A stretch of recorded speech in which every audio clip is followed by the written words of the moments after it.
Oke, kita masuk ke soal nomor 6. Di sini ada sebuah bola dengan berat W dan jari-jari R berada pada bidang miring dengan sudut kemiringan theta. Bla bla bla dan seterusnya. Ditanyakan gaya minimal yang dibutuhkan supaya bola dapat menaiki tangga setinggi H. Nah, gambarnya seperti ini.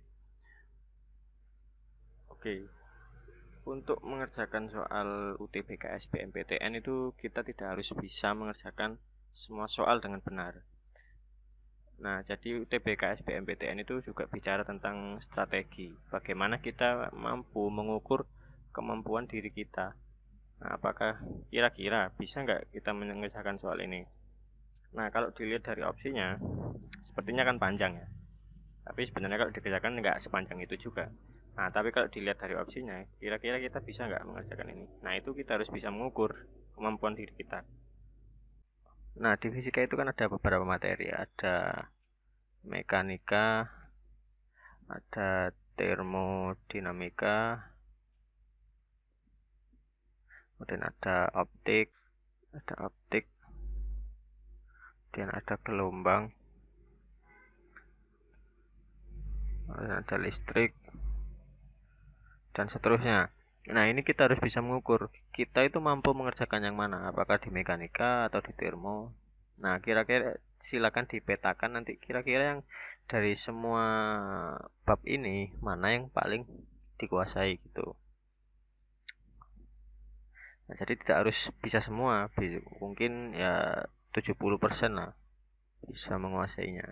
Ini bisa, ini bisa, ini kan sudah banyak. Nah, jadi seperti itu ya. Oke. Nah, kalau menurut saya soal ini itu atau menurut kemampuan saya, mungkin saya bisa, tapi saya akan membutuhkan waktu yang cukup lama. Jadi kalau saya mau fokus mengerjakan ini, berarti nanti ya membuang waktu gitu. Nah, untuk itu strategi saya lompati dulu soal ini, lanjut ke soal berikutnya. Nah, seperti itu. Oke, kita lompat ke soal nomor 7. Di soal nomor 7 ini ada suatu jenis fluida dialirkan melalui sebuah pipa mendatar panjangnya L dan luas penampang ujung besar A. Maka yang tak mempengaruhi kontinuitas fluida tersebut adalah oke, soal ini berarti bercerita tentang kontinuitas fluida. Berarti dia masuk di materi fluida. Nah, itu kan diceritakan ada sebuah pipa mendatar panjang L. Nah, jadi di soalnya ada pipa seperti ini. Ada sebuah pipa. Ini kan.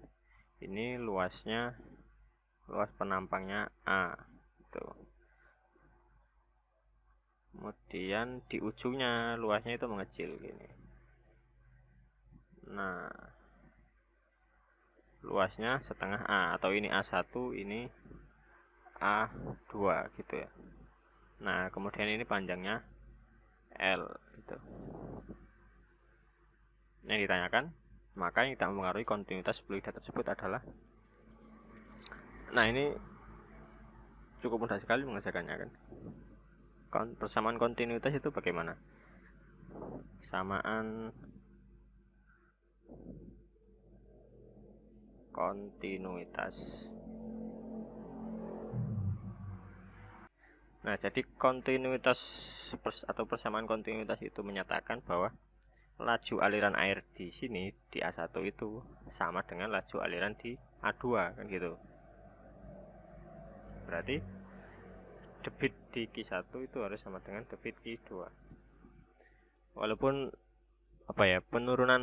asal penurunan rumusnya itu tidak seperti ini, tapi ini ya kita bikin definisi sendiri kan nggak masalah kan. Nanti yang penting hasilnya nanti sama gitu.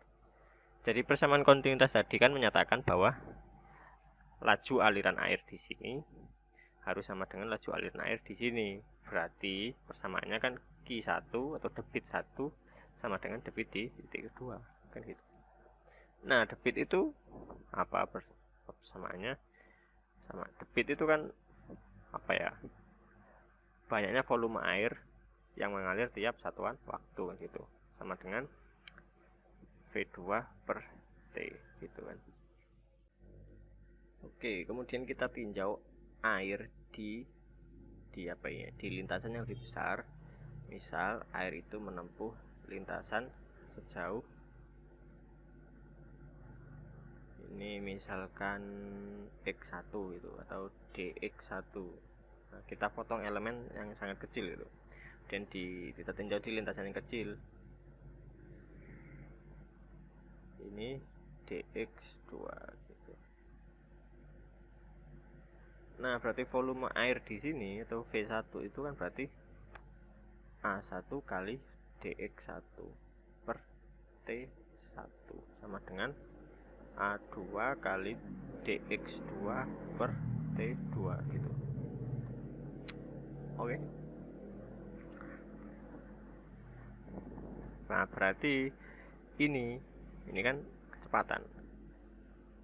Oke. Persamaannya menjadi A1 kali V1 sama dengan A2 kali V2 gitu.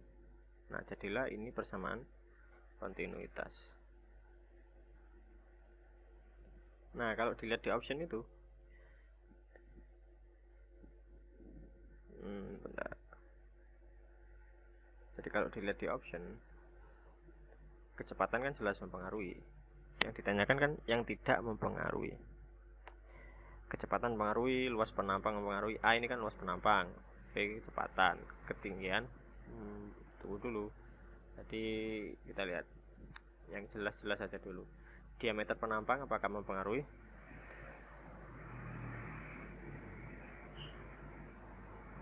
Nah, A ini kan bisa kita rubah bersamanya. Jadi gimana? Pi R kuadrat kali V1 sama dengan Pi R kuadrat R2 kuadrat kali V2 gitu. Nah, berarti ini kan R itu kan setengahnya diameter kan, berarti V setengah D1 kuadrat V1 sama dengan Pi kali setengah D2 kuadrat V2. Nah, jadi diameter mempengaruhi.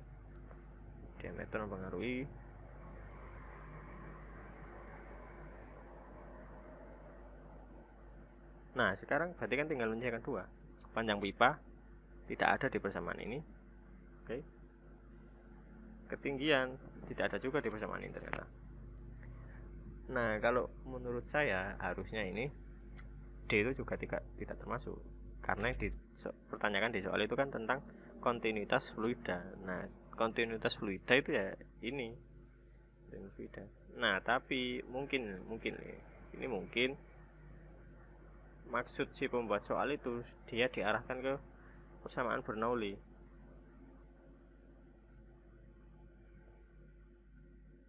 Mungkin diarahkan ke sini. Mungkin maksudnya ke sini dia. Tapi kalau menurut saya persamaan Bernoulli itu tidak membahas tentang kontinuitas. Oke? Dia itu kan membahas hubungan tekanan di sini, tekanan di A1 dan tekanan di A2 gitu kan. Kalau persamaannya kan gini, P1 atau P plus setengah rho V kuadrat plus rho GH sama dengan konstan kan gitu. Nah, kalau berdasarkan persamaan Bernoulli ini, ternyata ketinggian mempengaruhi tekanan di sini dan di sini gitu. Mempengaruhi perbedaan tekanan di kedua titik ini gitu. Nah, mungkin maksudnya ke situ, tapi kalau menurut saya ya agak kurang tepat juga. Karena yang ditanyakan di soal kan tentang kontinuitas fluida, bukan tentang tekanannya. Jadi seperti itu. Nah, kalau menebak-nebak seperti itu, bisa jadi ini benar. Karena kalau panjang pipa baik di persamaan Bernoulli maupun di persamaan kontinuitas nggak ada sama sekali, berarti ini pasti salah. Nah, berarti jawaban yang benar ada yang tidak mempengaruhi kontinuitas adalah panjang pipanya gitu. Oke.